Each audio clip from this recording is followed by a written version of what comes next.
अच्छा और बुरा व्यक्ति की प्रवृत्ति है, लेकिन सवाल यह है कि क्यों और कैसे कोई व्यक्ति अच्छा या फिर बुरा बन जाता है। वहीं इससे भी जरूरी चीज यह है कि अच्छा इंसान कैसे बने। आज संसार में चारों ओर बुराई ही बुराई है। दंगे फसाद, लड़ाई झगड़े, हत्या और आपराधिक कामों से जुड़ी खबरों की कोई कमी नहीं है। इसका कारण है इंसान का बुरा बनना। जब इंसान की प्रवृत्ति बुरी हो जाती है तो संसार भी बुराइयों से भर जाता है। गौतम बुद्ध की इस कहानी से जानेंगे क्यों कोई व्यक्ति बुरा बन जाता है और बुरे काम करने लगता है।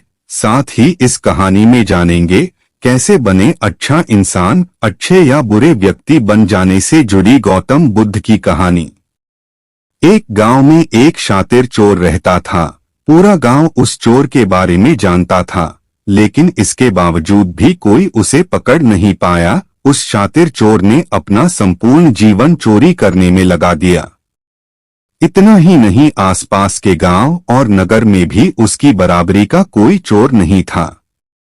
चोर का एक बेटा था जिसे वह अपनी तरह ही शातिर चोर बनाना चाहता था। इसलिए वह अपने बेटे से हमेशा कहता था कि कभी किसी साधु या सन्यासी के उपदेश को मत सुनना। यदि कोई कुछ कहे भी तो अपने कान बंद कर वहां से भाग जाना। बचपन से ही उसका बेटा अपने पिता से इन्हीं बातों को सुनता आ रहा था, जिस कारण ये बातें उसके मन में बैठ गई थी।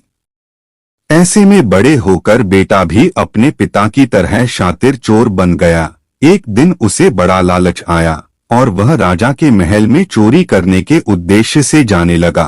तभी उसे रास्ते में लोगों की भीड़ नजर आई। चोर ने देखा कि लोग एक सन्यासी के चरणों में गिरकर उनका आशीर्वाद ले रहे हैं। वो सन्यासी गौतम बुद्ध थे। चोर साधु सन्यासी से दूर रहता था क्योंकि उसे अपने पिता से यही सीख मिली थी, लेकिन भगवान बुद्ध को देख वह उनकी ओर आकर्षित हो गया। इसका कारण यह है कि पहली बार उसे किसी तेजस्वी व्यक्ति के दर्शन हुए थे। अचानक उसे पिता की बात याद आ जाती है कि साधु सन्यासियों से दूर रहना चाहिए। चोर असमंजस में रहता है कि वह सन्यासी के पास जाए या चोरी करने के लिए आगे बढ़ जाए। एकाएक उसके मन में यह प्रश्न आता है कि आखिर पिताजी क्यों साधु संतों से दूर रहने को कहते थे। इसका उत्तर जानने के लिए चोर भी लोगों के बीच बैठ जाता है और भगवान बुद्ध के उपदेश सुनने लगता है। बुद्ध लोगों को झूठ बोलने की व्यर्थता और विश्वासघात के बारे में बताते हैं। उपदेश समाप्त होने के बाद सभी लोग अपने घर लौट जाते हैं और चोर भी चोरी करने के लिए महल की तरफ निकल जाता है। लेकिन पूरे रास्ते वह यही सोचता रहता है कि क्यों न एक बार उस सन्यासी के उपदेश में कही बातों को मान कर देखा जाए। इस तरह से वह चोरी करने के लिए महल की दीवार से कूदने के बजाय महल के द्वार से अंदर जाता है। उसे देख महल के द्वारपाल उसे रोकते हैं और भीतर जाने का कारण पूछते हैं। चोर कहता है, मैं चोर हूँ और महल में चोरी करने जा रहा हूँ। द्वारपाल उसकी बातें सुनकर हंसने लगते हैं और कहते हैं, जरूर यह महल का सेवक या नौकर होगा और हमसे मजाक कर रहा है। यह सोचकर वे उसे महल के अंदर जाने देते हैं। महल में जाने के बाद चोर तिजोरी के पास पहुंच जाता है और तिजोरी को तोड़कर धन और आभूषण को पोटली में भरकर भागने लगता है। तभी उसकी नजर महल के रसोई पर पड़ती है। रात होने के कारण सभी सो रहे होते हैं और रसोई में कोई नहीं रहता है। चोर को जोर की भूख लगी थी, इसीलिए वह रसोई में जाकर पेट भर खाना खा लेता है। इसके बाद चोर वहां से जाने लगता है।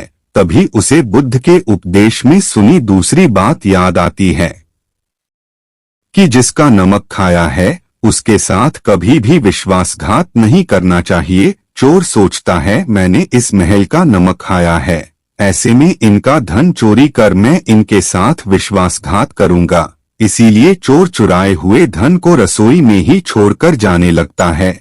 महल के एक व्यक्ति की नजर चोर पर पड़ जाती है और वह शोर मचा देता है, जिससे महल के लोग चोर को पकड़ लेते हैं और राजा के पास ले जाते हैं। राजा चोर से पूछता है कि जब तुमने चोरी कर ली थी तो फिर इसे छोड़कर क्यों जा रहे थे।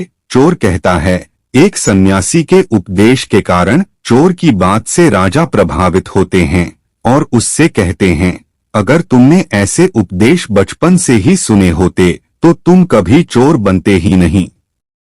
इतना कहकर राजा ने उसे कोई सजा नहीं दी और छोड़ दिया। लेकिन राजा ने उससे कहा कि एक बात याद रखना, सही संगत और सही उपदेश से ही व्यक्ति अच्छा इंसान बनता है। बचपन से ही गलत संगत और गलत उपदेश मिलने के कारण वह बुरा व्यक्ति बन जाता है।